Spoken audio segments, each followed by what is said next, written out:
আসসালামু আলাইকুম।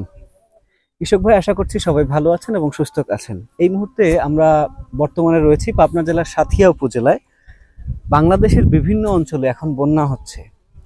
অবশ্যই সবার প্রতি সমবেদনা থাকবে এবং আমি বলবো সবাই তাদের পাশে দাঁড়ান। এই কথা বলে আজকে শুরু করছি প্রথমবারের মতো আজকের ভিডিও। আজকে আমরা যে বিষয়টা নিয়ে কথা বলবো, আমরা কৃষকের বিভিন্ন ধরনের জমিতে গিয়ে যে বিষয়টা খেয়াল করেছি সেটা হচ্ছে বেশিরভাগ জমিতেই ঠিক এরকম ভাবেই পাতার নিচের অংশে খুব একটা সমস্যা না থাকলে উপরের দিকে প্রথমে হালকা লালচে একটা ভাব আসছে কিংবা হলুদ, তারপরে পাতাটা ঠিক এরকম ভাবে মারা যাচ্ছে। প্রথমের দিকে হলুদ কিংবা লালচে আকার ধারণ করার পরে পরবর্তীতে এই পাতাটা মারা যায়। এখন বিষয়টা হচ্ছে এই যে জমির সমস্যাটা তৈরি হয়েছে এটা কেন হয়, কি কারণে হয় এবং এটার জন্য সমাধান আসলে কি, সেটা আসলে আমাদের জানা দরকার।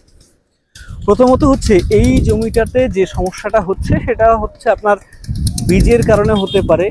যেমন হচ্ছে আপনি যদি আপনার জমিতে যে বীজটা থেকে চারা নিয়ে এসে রোপণ করেছেন সেই বীজটা হয়তো শোধন করা ছিল না, কিংবা পরবর্তীতে আপনি যখন সেই বীজটা থেকে চারা তুলে নিয়ে এসেছেন, চারা তোলার সময় আমরা অনেক সময় খেয়াল করে থাকি চারার নিচের অংশ থেকে খুব জোরে জোরে টান দেওয়ার কারণে চারার নিচের অংশ থেকে শেকড়ের অংশগুলো ছিঁড়ে যায়, অর্থাৎ শেকড়গুলো ছিঁড়ে যায়। যখন এই শেকড়গুলো ছিঁড়ে যায় তখন সেখানে এক ধরনের ক্ষত তৈরি হয় নিচের অংশে, কিংবা অনেক সময় খুব হ্যাঁচকা টান দিলে ঠিক সেই জায়গাতে মাঝখানের অংশে কিংবা নিচের অংশে ভাঁজ হয়ে যায়, কিংবা হচ্ছে অনেক সময় গাছটা ভেঙেও যায়।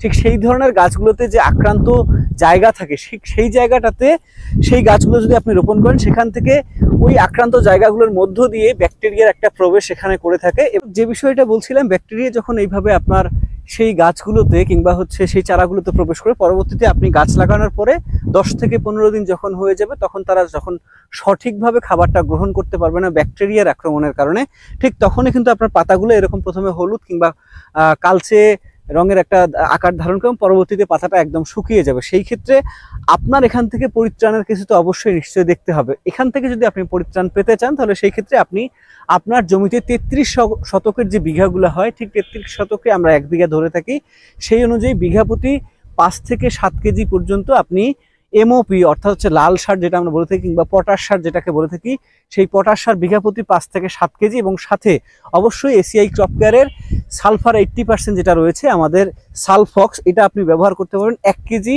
সালফক্সের সঙ্গে 5 থেকে 7 কেজি যদি আপনি পটাশ মিশিয়ে আপনার জমিতে ব্যবহার করতে পারেন, এবং পাশাপাশি গাছের পাতাটাকে সুন্দর করে সবুজ করার জন্য আপনি অবশ্যই ব্যবহার করবেন এসিআই ক্রপ কেয়ারের ফলন বর্ধক হিসেবে যেটাকে আমরা ব্যবহার করে থাকি, সেটা হচ্ছে কিংবা শেকড় বর্ধক হিসেবে যেটা ব্যবহার করে থাকি সেটা হচ্ছে আপনার এসিআই ক্রপ কেয়ারের ফ্লোরা, এবং সেটা হচ্ছে নাইট্রোবেনজিন 20 সমৃদ্ধ, যেটা আপনি যদি ব্যবহার করেন আপনার জমিতে যেরকম গাছের পাতা সুন্দর হবে, সতেজ হবে, এবং তখন আপনার গোছাটাকে মোটা করবে এবং শেকড়টাকে বৃদ্ধি করবে।